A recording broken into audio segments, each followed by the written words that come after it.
అందరికీ నమస్కారం. Welcome to prime nine desk analysis. నేను రాజు. 2 రోజుల క్రితం డిప్యూటీ సీఎం పవన్ కళ్యాణ్ కార్యాలయం నుంచి ఒక ప్రకటన విడుదలైంది. ఏంటి ఆ ప్రకటన అంటే, సినీ ఇండస్ట్రీ ఇచ్చినటువంటి రిటర్న్ గిఫ్ట్ని నేను స్వీకరిస్తున్నాను అనేసి పవన్ కళ్యాణ్ గారు ద్వారా ఆ ప్రెస్ నోట్ బయటకు వచ్చినటువంటి పరిస్థితి. అయితే ఇక్కడ పవన్ కళ్యాణ్కి అంత కోపం తెప్పించినటువంటి విషయం ఏంటి, అసలు ఎందుకని సినీ పరిశ్రమ ఈరోజు పవన్ కళ్యాణ్ని ఇబ్బంది పెట్టాలనేటటువంటి ప్రయత్నం చేస్తుంది? నిజంగా ఆంధ్రప్రదేశ్ ప్రభుత్వం సినీ పరిశ్రమకి సపోర్ట్ చేయడం లేదా? నిజంగా పవన్ కళ్యాణ్ని ఇరుకున పెట్టడం వల్ల నిర్మాతలు ఏం సాధించాలనుకుంటున్నారు? ఎస్పెషల్లీ ఈ ఎగ్జిబిటర్స్ ఎవరైతే ఉన్నారో వాళ్ళు ఏం సాధించాలనుకుంటున్నారు? అసలు థియేటర్ల బంద్ ఎందుకు నిర్వహించాలని నిర్ణయం తీసుకున్నారు?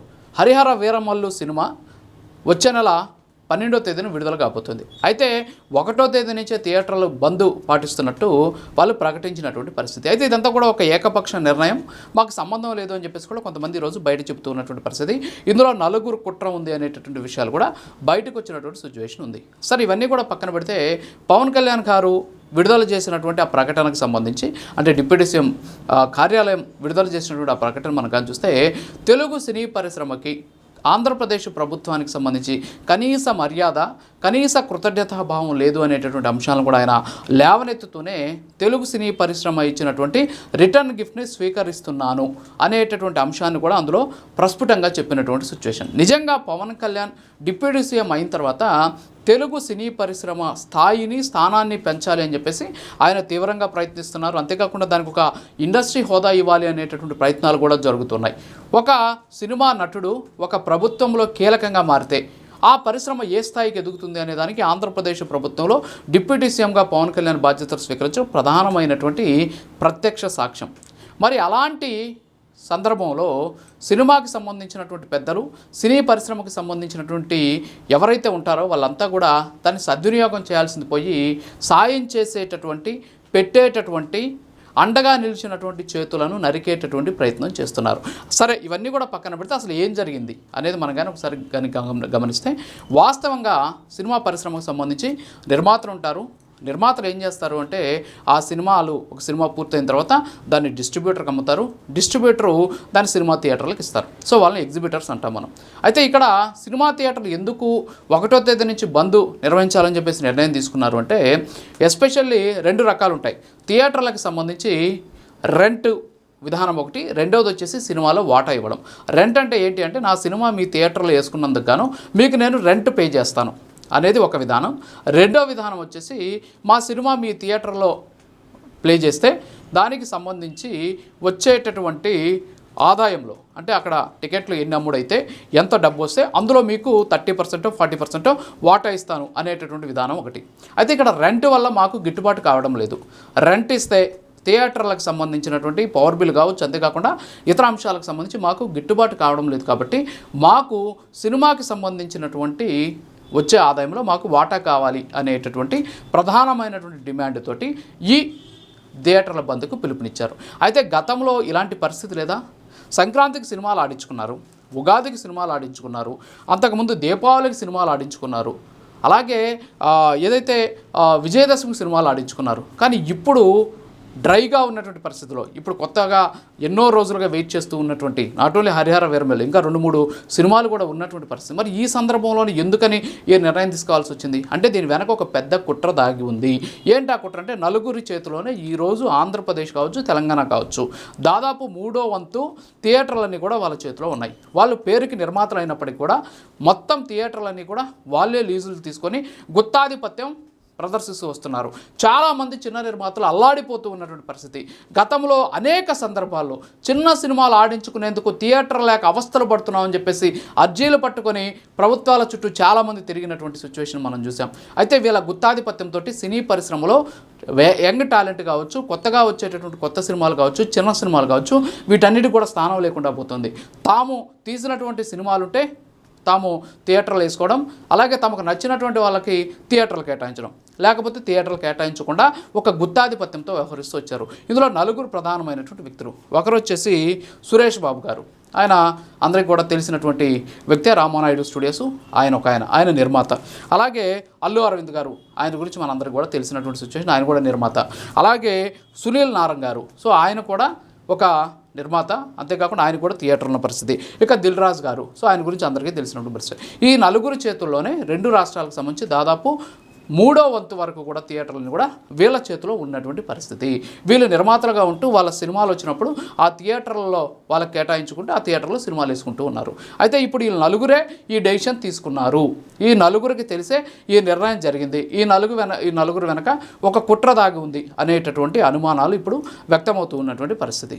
అయితే ఇప్పుడు ఇదే అంశానికి సంబంధించే పవన్ కళ్యాణ్ కూడా సీరియస్ అయినటువంటి సిచ్యువేషన్ ఉంది. ఫర్ ఎగ్జాంపుల్ మనకు ఉత్తరాంధ్రకు సంబంధించి అయితే కొన్ని చోట్ల వైఎస్ఆర్ కాంగ్రెస్ పార్టీకి సంబంధించినటువంటి నాయకుల చేతిలోనే థియేటర్లు ఉన్న పరిస్థితి. ఫర్ ఎగ్జాంపుల్ ద్వారంపూడి చంద్రశేఖర్ రెడ్డి ఉన్నారు.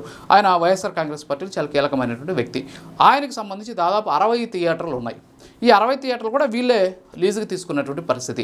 అలాగే రాయలసీమలో కూడా కొన్ని థియేటర్లన్నీ కూడా వైఎస్ఆర్ కాంగ్రెస్ పార్టీకి సంబంధించినటువంటి నాయకులు ఉన్నాయి. ఇవి కూడా వీళ్ళు రెంట్కి తీసుకున్నటువంటి సిచ్యువేషన్ ఉంది. సో ఈ విధంగా వైఎస్ఆర్ కాంగ్రెస్ పార్టీ ఒక కుట్ర చేసి హరిహర వీరమల్లు సినిమాను ఆపేటటువంటి ప్రయత్నం చేయబోతుంది అనేటటువంటి ఒక వాదన కూడా వ్యక్తమవుతూ ఉన్నటువంటి పరిస్థితి. అయితే ఇక్కడ పవన్ కళ్యాణ్ గారు చేసినటువంటి వ్యాఖ్యలు, ఖచ్చితంగా ఆయన చేసినటువంటి వ్యాఖ్యలు అందరూ కూడా స్వాగతిస్తున్నారు. ఎందుకంటే థియేటర్లకు సంబంధించి ఒక థియేటర్లో అసలు అక్కడికి సామాన్యుడు వెళ్ళి సినిమా చూడాలి అంటే సినిమా టికెట్ పక్కన పెడితే, ఎస్పెషల్లీ అక్కడ ఇంటర్వెల్లో కనీసం ఒక పాప్కార్న్ కొనుక్కోవాలన్నా సరే టిక్కెట్కి 2 డబ్బులు ఖర్చు పెట్టాల్సినటువంటి పరిస్థితి ఒక వ్యక్తి కోసం. ఒక సినిమాకి ఒక కుటుంబం వెళ్ళాలి, నలుగురు కుటుంబం వెళ్ళాలి అంటే దాదాపు 2 నుంచి 3 వేల రూపాయలు ఖర్చు అయ్యేటటువంటి పరిస్థితి.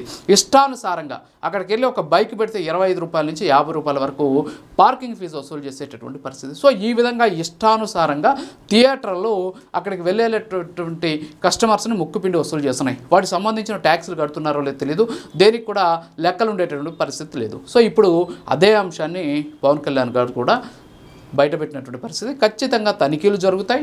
థియేటర్లకు సంబంధించి నిబంధనల ప్రకారం జరుగుతున్నాయా లేదా, అంతేకాకుండా థియేటర్లో వాస్తవంగా అక్కడ ఉన్నటువంటి సిచ్యువేషన్స్ ఏంటి, ఇవన్నీ కూడా ఖచ్చితంగా మేము విచారణ చేస్తామని చెప్పేసి కూడా ఆయన ఆదేశాలు జారీ చేసినటువంటి సిచ్యువేషన్ ఉంది. అయితే పవన్ కళ్యాణ్ గారు ఈ మాట అనగానే వెంటనే వైఎస్ఆర్ కాంగ్రెస్ పార్టీ యాక్టివ్ అయిపోయి మేము కూడా గతంలో ఇదే చెప్తే మమ్మల్ని అలా అన్నారు ఇలా అన్నారు అని చెప్పారు. గతంలో వైఎస్ఆర్ కాంగ్రెస్ పార్టీ అలా చేయాల.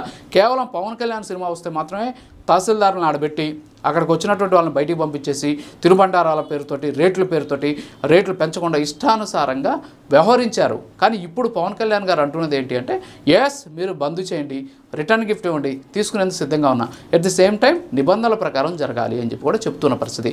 అంతేకాకుండా ఇక్కడ ఏ సినిమా అయినా సరే, అంటే డిప్యూటీ సీఎం పవన్ కళ్యాణ్ ఆంధ్రప్రదేశ్లో కీలకంగా ఉన్న వ్యక్తి, ఆయన సినీ పరిశ్రమ నుంచి వచ్చినటువంటి వ్యక్తి. మరి అలాంటి వ్యక్తే ఈరోజు ఇబ్బందులు పెట్టాలని చూసినటువంటి నేపథ్యంలో చిన్న నిర్మాతల పరిస్థితులు ఏంటి, చిన్న సినిమాల సిచ్యువేషన్ ఏంటి, అది గతం నుంచి కూడా చాలా దారుణంగా ఉన్నటువంటి సిచ్యువేషన్. ఇప్పుడు పవన్ కళ్యాణ్ గారు తీసుకున్నటువంటి నిర్ణయంతో చిన్న నిర్మాతలో కూడా ఒక ఆనందం వ్యక్తమవుతుంది. చిన్న సినిమాలు కూడా ఇక మనుగడ సాగించేటటువంటి పరిస్థితి కనిపిస్తుంది. దీంతోపాటు పవన్ కళ్యాణ్ గారు కొన్ని రకాలైనటువంటి వ్యాఖ్యలు కూడా చేసినటువంటి సిచ్యువేషన్ ఉంది.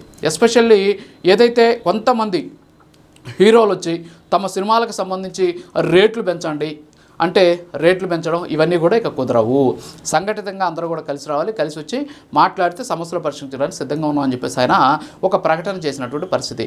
ఇప్పటికే బెనిఫిట్ షోలకు కావచ్చు, అంతేకాకుండా ఇతర షోస్ ఏవైతున్నాయో వాటన్నిటికీ కూడా తెలంగాణ ప్రభుత్వం నో చెప్పినటువంటి సిచ్యువేషన్ ఉంది. ఇక ఆంధ్రప్రదేశ్ కూడా అలాంటి డెసిషన్ తీసుకునేటువంటి ఛాన్సెస్ ఉంది. గతంలో వైఎస్ఆర్ కాంగ్రెస్ పార్టీ అధికారంలో ఉన్న సందర్భంలో సినిమా నటుల పరిస్థితి ఏంటి అందరూ కూడా చూసాం. ఎక్కడో కారులు ఆపి నడుచుకుంటా పోయి నమస్కారాలు పెట్టి దండాలు పెట్టి ఆయన కళలో ఆనందం చూసి వచ్చినటువంటి పరిస్థితి. వీళ్ళందరూ కూడా దండం పెడితే ఆయన ముసి నవ్వుకున్నటువంటి పరిస్థితి అంతా కూడా గతంలో మనం చూసినటువంటి సిచ్యువేషన్. ఇప్పుడు పవన్ కళ్యాణ్ గారు అదే అంశాన్ని కూడా లేవనెత్తారు.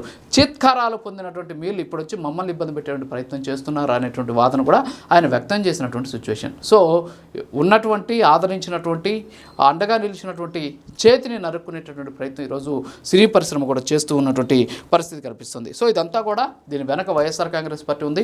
వైఎస్ఆర్ కాంగ్రెస్ పార్టీ ఆధ్వర్యంలోనే ఇలాంటి కార్యక్రమాలు జరుగుతున్నాయనేటటువంటి అనుమానాలు కూడా వ్యక్తమవుతూ ఉన్నటువంటి సిచ్యువేషన్ కనిపిస్తుంది. సో ఓవరాల్గా చూసుకుంటే సినిమా థియేటర్లు హరిహర వీరమల్లు సినిమాకి ఇవ్వకూడదు, ఆనాటికి బంద్గా పాటించాలి అనేటటువంటి తీసుకున్నటువంటి నిర్ణయం నిజంగా ఒక కుట్రపూరితమైందని చెప్పేసి ఆయన ఫ్యాన్స్ కూడా ఆగ్రహం వ్యక్తం చేస్తున్న పరిస్థితి. ఇది వాళ్ళ డెస్క్ అనాలిసిస్. మరో అనాలిసిస్లో మళ్ళీ కలుద్దాం. నమస్కారం.